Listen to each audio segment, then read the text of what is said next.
Perkenalkan, nama saya Tiara Kapo dengan NIM 2114201153. Saya membuat video ini untuk memenuhi tugas keperawatan dasar 1 dengan dosen pembimbing Nurse Tirsa Moni Eskep, yang tugasnya akan menjelaskan tentang penyakit gastritis. Gastritis merupakan penyakit pada lambung yang terjadi akibat peradangan dinding lambung. A. Anatomi fisiologis gaster atau lambung. Ventriculum atau mah atau lambung atau gaster merupakan saluran makanan yang paling dapat mengembang lebih besar, terutama pada epigastrium. Bagian gaster atau ventriculum ini terdiri atas. Osteum kardiak adalah bagian akhir esofagus yang masuk ke dalam lambung. Kedua, fundus ventriculi adalah bagian yang menonjol ke atas, terletak di sebelah kiri.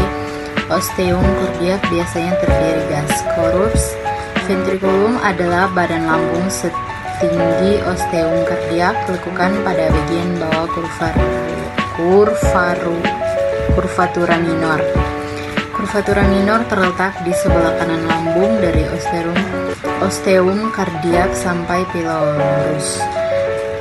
Curvatura mayor terletak di sebelah kiri osteum kardiak melalui fundus ventriculi menuju ke kanan sampai pylorus inferior. Antrium pylorus adalah bagian lambung berbentuk seperti tabung, mempunyai otot tebal yang membentuk sphincter pylorus. Fungsi gaster antara lain tempat berkumpulnya makanan, menghancurkan dan menghaluskan makanan oleh perislatik lambung dan getah lambung.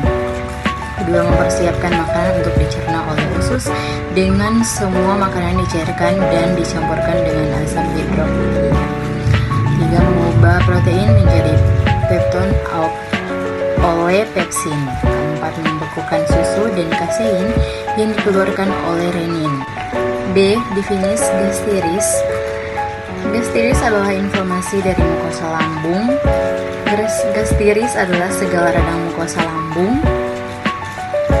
Gastritis merupakan keadaan peradangan atau pendarahan pada mukosa lambung yang dapat bersifat akut, kronis, difusi, atau lokal. Gastritis merupakan inflamasi pada dinding gaster, terutama pada lapisan mukosa gaster. Gastritis merupakan peradangan lokal atau penyebaran pada mukosa lambung dan berkembang dipenuhi bakteri. Gastritis atau penyakit MA adalah penyakit yang disebabkan oleh adanya asam lambung yang berlebih atau meningkatnya asam lambung sehingga mengakibatkan inflamasi atau peradangan di mukosa lambung seperti teriris atau nyeri pada ulu hati. Gejala yang terjadi yaitu perut terasa perih dan mulas.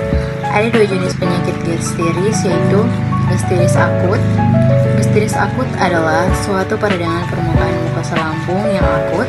Gastritis akut paling sering diakibatkan oleh kesalahan diet, makanan terlalu banyak, terlalu cepat, makan makanan yang terlalu banyak bumbu, atau makanan yang terinfeksi.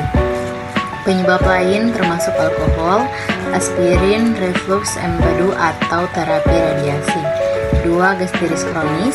Gastritis kronis adalah suatu peradangan bagian permukaan mukosa lambung yang disebabkan oleh ulkus lambung jinak maupun ganas atau bakteri. Helicobacter pylori. Bakteri ini berkoloni pada tempat dengan asam lambung yang pekat. C. Etiologi. Penyebab dari gastritis dapat dibedakan sesuai dengan klasifikasinya sebagai berikut. 1. Gastritis akut. Banyak faktor yang menyebabkan gastritis akut, seperti obat-obatan seperti obat antiinflamasi, ponsteroid. Sulfonamide merupakan obat yang bersifat mengiritasi mukosa lambung. Kedua, minuman beralkohol. Infeksi bakteri seperti H. pylori, H. Heilmanni, streptokocci. Infeksi virus oleh cytomegalovirus. Infeksi jamur seperti Candidiasis, histoplasmosis, psikomsosis, stres fisik yang disebabkan oleh luka bakar, trauma, atau pembedahan. Makanan dan minuman yang bersifat iritan, makanan berbumbu dan minuman dengan kandungan kafein dan alkohol merupakan salah satu penyebab iritasi mukosa lambung. Yang kedua, gastritis kronik. Penyebab pasti dari gastritis kronik belum diketahui, tapi ada dua predisposisi penting yang bisa meningkatkan kejadian gastritis kronik, yaitu infeksi dan non-infeksi. Yaitu gastritis infeksi, beberapa agen infeksi muka masuk ke mukosa lambung dan memberikan manifestasi peradangan kronik. Beberapa agen yang diidentifikasi meliputi hal berikut. A. H. pylori. Beberapa peneliti menyebutkan bakteri itu merupakan penyebab utama dari gastrit kronik. B. Helicobacter pneumoniae, Mycobacteriosis, dan Syphilis. C. Infeksi parasit. D. Infeksi virus. Gastritis non-infeksi. A. Gastropai akibat kimia dihubungkan dengan kondisi refleks, garam, empedu kronis, dan kontak dengan OAINS atau aspirin.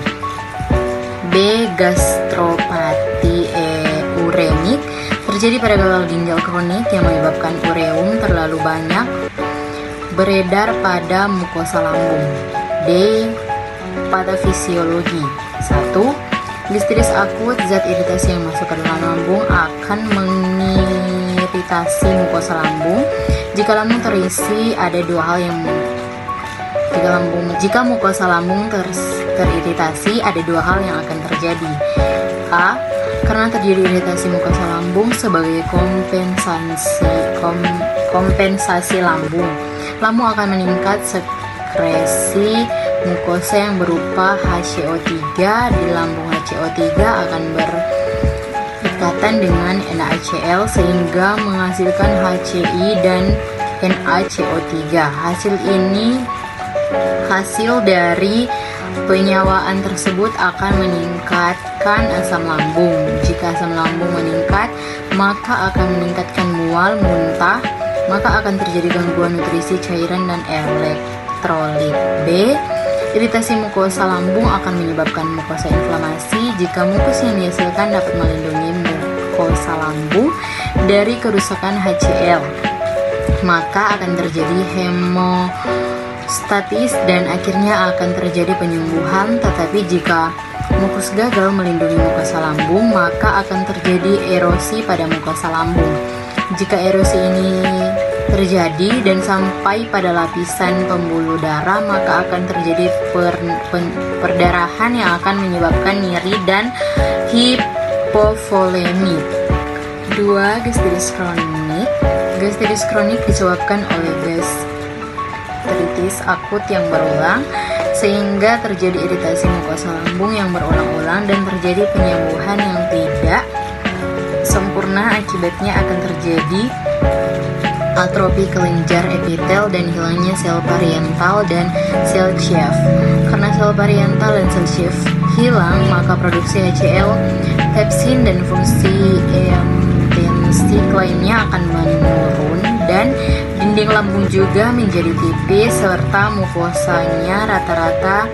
Gastritis itu bisa sembuh dan juga bisa terjadi perdarahan serta formasi ulcer. E. Manifestasi klinik. 1. Gastritis akut yaitu anoreksia, mual, muntah, nyeri, epigastrium, perdarahan saluran cerna pada hematemesis, melena, tanda lanjut yaitu anemia. 2. Gastritis kronik, kebanyakan klien tidak mempunyai keluhan, hanya sebagai kecil mengeluh nyeri ulu hati. Anoreksia, nausea, dan keluhan anemia dan pemeriksaan fisik dijumpai kelainan. F. Komplikasi. 1. Komplikasi yang timbul pada gastritis akut, perdarahan saluran cerna bagian atas yang merupakan kedaruratan medis. Terkadang perdarahan terjadi cukup banyak sehingga dapat menyebabkan kematian. Gugus ukus jika prosesnya hebat. Gangguan cairan dan elektrolit pada kondisi muntah hebat. 2. Komplikasi yang timbul gastritis kronik, yaitu gangguan penyerapan vitamin B12 akibat kurang pencerapan B12 menyebabkan anemia perniciosa, penyerapan besi terganggu, dan penyempitan daerah antrompilorus. Untuk teman-teman, siapa nih yang punya cita-cita menjadi seorang perawat? Berbicara mengenai program studi keperawatan, teman-teman kita tahu bersama bahwa prodi ini salah satu jurusan favorit di Indonesia. Jadi tunggu apa lagi? Mari bergabung bersama kami di Universitas Pembangunan Indonesia yang di dalamnya banyak jurusan loh, bukan cuman satu prodi keperawatan, tapi ada juga hukum, fisip, pertanian, dan masih banyak lagi yang lainnya. UNPI berlokasi di Jalan Walter Monginsidi, FI nomor 129 Bahu Lingkungan. Baik, terima kasih. Itulah dari saya.